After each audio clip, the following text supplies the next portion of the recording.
doesn't like sourdough bread? I don't know anyone who doesn't either. 1, it tastes great. 2, it's digestible. You don't have to go down and play Corona lottery. This is a proper crust. It's crispy, it's tangy, it's chewy. Sourdough bread is also great for hair loss. No, I made that up. That's not true. I wish it was though. I've got to say, I've been making sourdough bread for quite a long time now.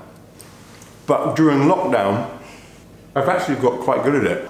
My first loaves of bread were pretty ugly, but reasonably tasty. So I was quite encouraged from early on into making bread, because, well, you get an incredible satisfaction from doing something yourself, don't you, rather than going and buying it. But what I'm going to show you is a method, not exactly a recipe, but a method of what to look for at each stage, and just how to make it really easy. People tend to get the idea that bread making is like this secret black art. Actually, it's just trial and error. So you don't have to get too concerned with weights and measures and quantities and temperatures, because even though all those things are important, if you know what each stage should look like and should feel like, then you're really 90% there. My name's James. Let's get stuck in to making bread. First thing we're going to need is the starter out of the fridge. Come with me. So, here's the starter. Now this is what a healthy starter should look like. It's got a tangy, zesty, almost like a citrusy tang to it. It smells really good. It doesn't smell old or cheesy. It smells fresh and ripe. It smells really good actually. If your starter does not look like that, then you really should be asking yourself why. And I'm just going to put in 350 of, I like using brown flour. This is one that's available just up the road here. Make it up to 550 grams in total.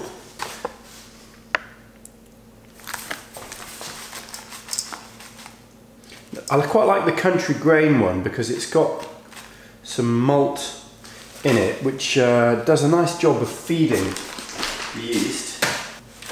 This one is white spelt from Dove's Farm. So I'm adding about 50 grams each of these just to make up my 550 grams. This one here is milled flax, and it's actually called linseed, but it's the same thing as flax. It's a good source of omega-3, and omega-3, as you know, is it's what you get from fish oil. It's that super alert brain function oil that that we all really desperately need. So I'm going to chuck in 50 grams of that. Because the flax doesn't have the same kind of starch food value for the yeast, I'm not actually going to count the flax in the overall weight of flour. So that was an extra. So here's my water, and the water is about 25 degrees centigrade. It's reasonably warm, and that just helps hydrate the flour, and it also means that when I pitch the yeast in, it's got a good fermentation temperature. So I'm going to put in about 315 grams of that tepid water, And then I'm just going to give that a bit of a mix. I'm going to go straight to the bottom of the bowl here, just to make sure that the water is pretty evenly distributed. And just give that, I'm not trying to knead it at this stage, I'm really just wetting the flour as much as possible. I'm not trying to develop it. And that is it. And all I need to do now is just set 1 hour on the timer and come back to it later. It's had more like 2 hours. So this part of the process is called Autolyse. It just means that the flour has had an opportunity to soak up the water before the yeast has had a chance to start eating away the starch. And that contributes to a greater depth of flavour. At this point I'm going to add some sea salt. I like using the large crystals, it could be rock salt or sea salt like this one. It takes a while to dissolve in its crystal form, so it gives the yeast a chance to get ahead. So the salt is a really key ingredient. It's the only flavour enhancer the bread has, and without it, it'll taste very bland. It'll still rise well, but it won't taste of anything. So in goes my 14 grams of salt. It's a good idea not to pour the salt straight into the mixing bowl, because you could easily overdo it and it can be quite hard to pick out. So in goes the 300 grams of starter.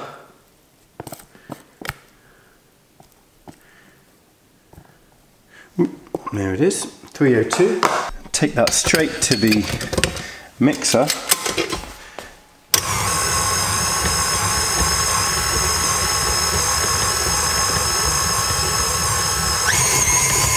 Now this is an opportunity to adjust the hydration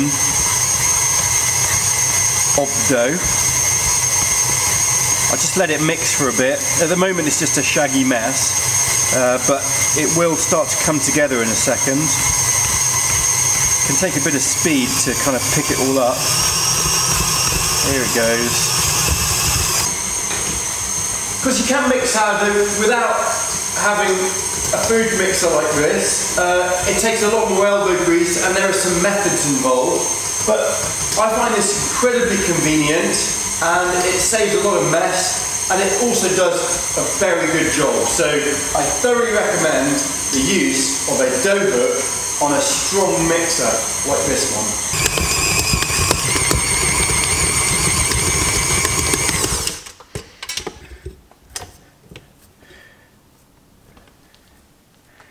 Okay, so this is what we're looking for.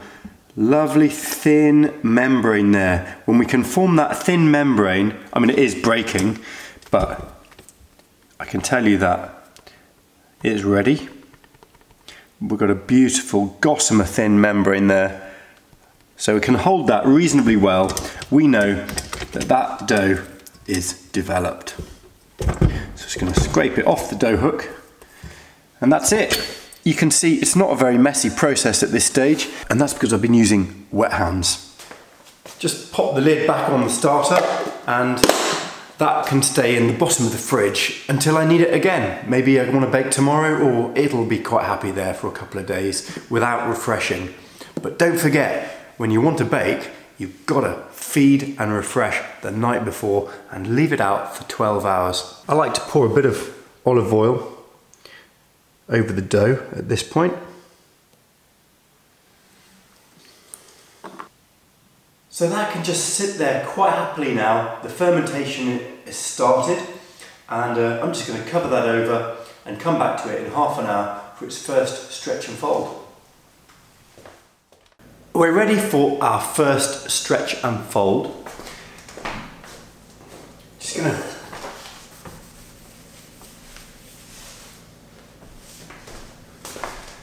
So on a reasonably clean surface there, tip your dough using a scraper like this out of the mixer bowl. I could do the stretch and fold in the mixer bowl, but I'm going to take it out just so you can see a bit more clearly what is going on.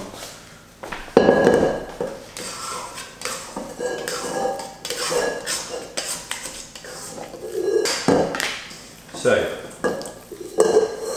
and of course it's nice and oily as well. So I'm literally going to stretch it. Ooh, crikey, it's a bit sticky. I'm going to stretch it and fold it like that. And gently stretch and fold. Being very careful not to produce any tears on the surface. And there it is. And that can go back in the mixer bowl or proving bowl and cover it over again and set the dial for half an hour and come back to it for another stretch and fold. So it's really important to stretch and fold so that we develop these long protein strands within the dough, and that gives the dough the ability to hold the bubbles, those gorgeous bubbles that we want within the finished bread. Okay, so here goes for fold number 2. I'm just going to do it just like this. So I'm just going to stretch it out under its own weight. I'm not letting it tear again. I'm just going to fold it together. And that really is all it needs. Back in the bowl and cover it over again. It couldn't be simpler. So I'm back onto it. The dough has had probably 6 hours since I last looked at it. There's some good gas formation there. I've got a few visible bubbles around the outside, and it's ready to shape. So the first thing to do is just to get the dough onto a clean surface, and then here's what we do. So you stretch it out. You've just got to make quick movements. So the 2 top ears fold in, and then I bring this top down, and then I start stitching the sides together like this, and lastly the bottom gets a bit of a stretch and flicked up the top there.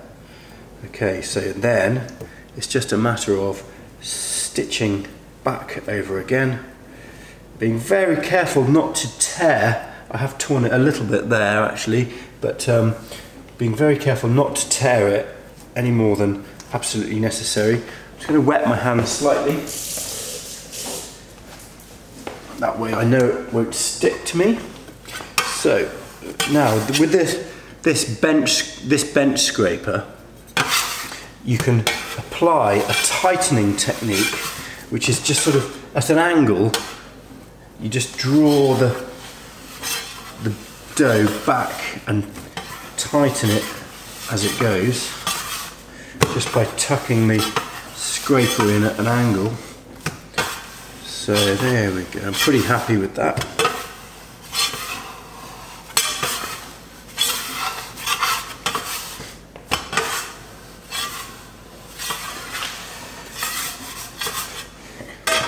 And then the banneton just needs a little bit of flour, semolina flour, which is great for dusting.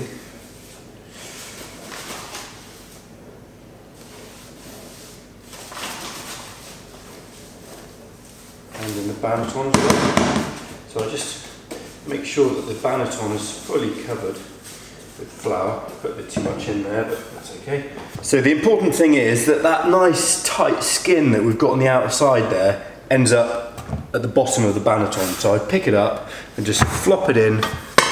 So it's now seam side up, and then that just gets covered over, and I'll let that kind of double in size again, but it needs to pass the poke test before it can go in the oven, and I'll show you what that means in a bit.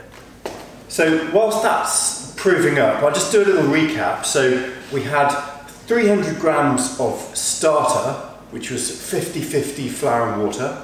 Then I hydrated or autolyzed 550 grams of flour, of which at least half was refined white flour, and then I made up the rest with wholemeal and some mixed grain and some spelt. I added 315 grams of water, and then I mixed it until I could see the membrane. It then got 2 folds, half an hour apart. It could have got a 3rd fold, but actually I wasn't here, I had to go out for a bit, so it missed that 3rd fold. It won't make a great deal of difference. It's just missed out on a little bit of gluten development. But as you could see, when I came to shape it, it was actually in really good, it was a nice, pliable, soft, stretchy dough. So I'm not too worried about missing that 3rd fold. So far, it's proved for about 6 or 7 hours, including those folds. And I'm now just waiting for it to start to second proof, and then I will chuck it in the fridge overnight, and the fermentation rate will pretty much grind to a halt, and I'll bake it first thing in the morning. So I'm going to probably head to bed shortly, and I'll pick it up again in the morning. Yeah, I think that's it. See you in the morning. So, good morning. It's another day. I've already been up, done the school run, I've been to the gym, and the bread has been waiting patiently for us overnight in the fridge, and it's looking okay, it's looking great. It's pretty much ready to bake. I'm going to test it though, and how I'm going to do that is I'm just going to poke it. Yeah, that's right. That's all you need to know. The poke test. Here goes. So when I poke it, I get an indentation, but the indentation almost completely repairs. And that tells me that this bread is ready to bake. Let's get it in the oven. So this is my baking setup. I use an old casserole lid as a base. It's got quite a nice curve to the bottom here, and it helps form the loaf. And then this aluminium saucepan becomes a lid. These two fit quite nicely together, and it's basically a makeshift Dutch oven. If you have a Dutch oven, that's even better. So this is my Dutch oven, and I'm going to preheat this in the oven. I use the fan setting, and the oven is set to maximum temperature. So I'm just going to get this in the oven now and preheat it all.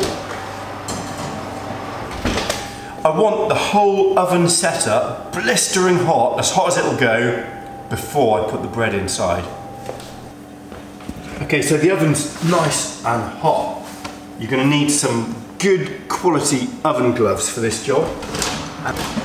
Dutch oven, out of the blistering hot oven. A little bit of semolina over the bottom here, just to stop it sticking. And then we're just making sandcastles. This is where you always hope it releases nicely. And it has done. Give it a little centre. Now I'm going to use this blade, which is called a lame or a lame or a grignette, depending on your own preference. Just dip it in the water, and I'm going to make one neat, I'm going to try and make it neat anyway, one neat slash around the loaf there.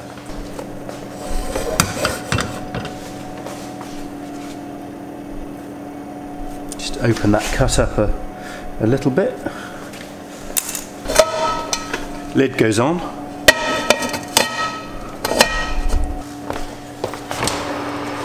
Whack it straight into that hot oven for 25 minutes. The oven here is set at maximum, as hot as it'll go, 250, and that's on this fan setting here. That loaf needs 10 minutes of uninterrupted furnace to get that oven spring that we're looking for, so you mustn't be tempted to peek in the oven. And then another 25 minutes at about 225. It's just a waiting game now. Let's have a look at what we've made. Blimey. Are you ready? Way! And look at that beauty! And there it is. Who wouldn't be happy to pull that out of the oven? I can tell you that I, for one, am thrilled about that. So, there you have it. One pretty impressive, delicious smelling sourdough loaf. Your family is going to be really pleased about this, believe me. So if you like this video, give it a big crusty thumbs up and share it around to your friends, because that really helps the channel. Press the subscribe button. I'll put a recipe card in the section below, just in case you need to review any of the weights and measures and times. And until next time, happy baking, and thanks for watching. Bye for now.